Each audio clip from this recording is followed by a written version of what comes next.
Magdasal na Sige tayo, po. Father, Okay. para maayos na po ang lahat. Yan. Yes, Father. Mga kapanalig, tayo na pong manalangin. Sa ngalan ng Ama at ng Anak at ng Espiritu Santo. Amen. Amen. Ama namin makapangyarihan, muli po maraming salamat sa panibagong araw na ito upang kami po ay magkasama-sama, magkatipon-tipon sa programang Barangay Simbayanan upang amin po maiiparating sa mga tao ang iyong mensahe. Ganun din naman, pang kami po ay sama-sama din makapagpasalamat, makapagpuri sa iyong dakilang awa at pag-ibig para sa aming lahat.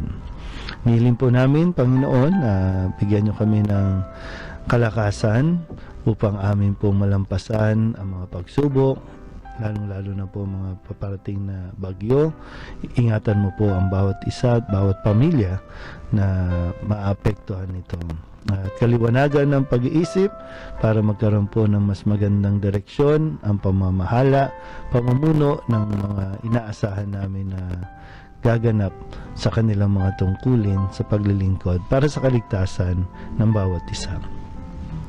Lahat ng ito hinihiling namin sa ngalan ni Kristo, ang aming Panginoon. Amen. Amen. Sa ngalan ng Ama at ng Anak, Espiritu Santo. Amen. Amen.